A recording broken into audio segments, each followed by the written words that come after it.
વિદ્યાર્થી મિત્રો, અમારી યુટ્યુબ ચેનલ ટીચિંગ મેથ્સ એલજીમાં આપનું હાર્દિક સ્વાગત છે। મિત્રો, આજે ધોરણ 9 વિષય ગુજરાતીમાં પાઠ 1 એટલે કે કાવ્ય આપેલ છે, જે સાંજ સમયે સાંભળ્યો તેમાં જે સ્વાધ્યાય આપેલ છે તે સ્વાધ્યાયનું સંપૂર્ણ સોલ્યુશન કરીશું। જો મિત્રો તમે પૂરેપૂરો વિડીયો જોશો તો તમને સ્વાધ્યાયમાં ખ્યાલ આવશે। અને તમે ચેનલમાં નવા હો, હજુ સુધી ચેનલને સબસ્ક્રાઈબ ના કરી હોય તો ચેનલને સબસ્ક્રાઈબ કરવા વિનંતી, જેથી તમને જે નવી નવી અપડેટ આવે છે તે અપડેટ મળતી રહે। મિત્રો, વધુ સમય ન લેતા આપણે અહીં જોઈશું તો ધોરણ 9 વિષય ગુજરાતી પાઠ 1 સાંજ સમયે સાંભળ્યો તેના કવિ છે નરસિંહ મહેતા અને કાવ્ય પ્રકાર છે પદ એટલે કે ભક્તિપદ। આ પરીક્ષામાં પૂછાતું હોય છે કે કાવ્ય જે છે તે સાંજ સમયે સાંભળ્યો તેના કવિ કોણ છે, કાવ્યનો પ્રકાર જણાવો, આવા પ્રશ્નો પૂછાતા હોય છે। હવે આગળ આપણે સ્વાધ્યાયનું સોલ્યુશન કરીશું। પ્રશ્ન નંબર 1, પ્રશ્નની નીચે આપેલા વિકલ્પોમાંથી સાચો વિકલ્પ પસંદ કરી ખરાની નિશાની કરો। તેમાં 1, ગોવાળમાં ગિરિધર કેવા શોભી રહ્યા છે। અહીં 4 ઓપ્શન આપેલા છે, તેમાં સાચો જવાબ છે ડી। તેમાં બી અને સી બંને જવાબ આવે છે, એટલે કે 2, તારામંડળમાં ચંદ્ર જેવા અને સીમાં આપેલ છે સોનામાં જડેલા હીરા જેવા। 2, હરે હળધરનો વીરો એટલે સાચો જવાબ આવશે સી, બળદેવના ભાઈ।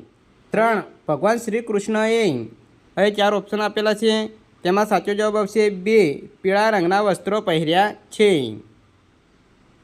4, શ્રી કૃષ્ણની શોભા જોઈને નરસિંહ મહેતા સાચો જવાબ આવશે ડી, હરખ પામી રહ્યા છે। પ્રશ્ન નંબર 2, નીચેના પ્રશ્નોના 2-3 વાક્યોમાં ઉત્તર લખો।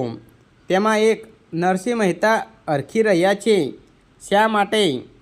જવાબ, નરસિંહ મહેતાના હૃદયમાં વહાલાજીનું રૂપ વસી ગયું છે। શ્રી કૃષ્ણે એમને વહાલથી આલિંગન દીધું અને તેઓ તન મનથી કૃષ્ણના મુખ પર વારી ગયા। કૃષ્ણનું રૂપ મહાશુભકારી છે, આથી નરસિંહ મહેતા વહાલજીની શોભાને સતત નિરખી રહ્યા છે। આથી નરસિંહ મહેતા વહાલાજીની શોભાને સતત નિરખીને હરખાય છે।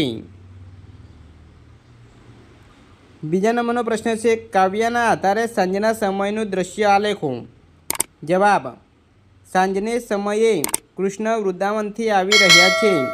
કૃષ્ણની આગળ ગોધન અને પાછળ સાજન એટલે કે ગોવાળોનું વૃંદ છે। શ્રી કૃષ્ણે મસ્તક પર મોર મુગુટ ધારણ કર્યો છે અને કાનમાં કુંડળ ઝૂલે છે। શરીરે પિતાંબર અને ફૂલની પછેડી પહેર્યા છે। આ પછેડી ધારણ કરેલા કૃષ્ણ ક્યુઆ ચંદનની સુગંધથી મહેકે છે। પ્રશ્ન નંબર 3, નીચેના પ્રશ્નોના 7-8 વાક્યોમાં ઉત્તર લખો। તેમાં 1, કૃષ્ણ રૂપ મહાશુભકારી છે એમ કવિ શા માટે કહે છે? તેનો જવાબ આવશે, સાંજને સમયે વૃંદાવનથી આવતા શ્રી કૃષ્ણનું રૂપ મનને મોહ પમાડનારું છે। કૃષ્ણે મસ્તક પર મોર મુગુટ ધારણ કર્યો છે, એમના કાનમાં કુંડળ ઝૂલે છે, શરીરે પિતાંબર અને ફૂલની પછેડી પહેર્યા છે। ફૂલની પછેડી ધારણ કરેલા કૃષ્ણ ક્યુઆ ચંદનની સુગંધથી મહેકે છે।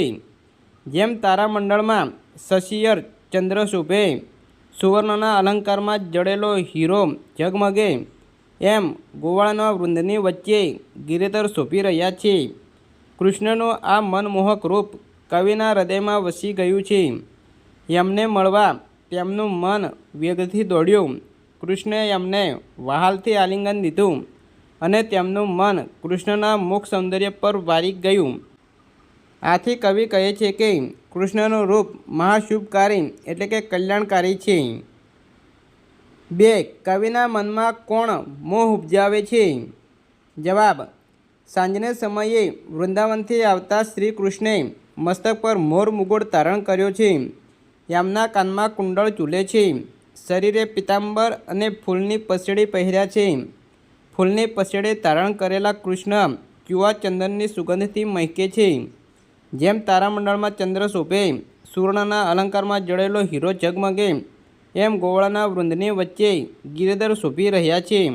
શ્રી કૃષ્ણના આ મનમોહક રૂપ કવિના હૃદયમાં વસી ગયું છે, એટલે કવિના મનમાં શ્રી કૃષ્ણ મોહ ઉપજાવે છે.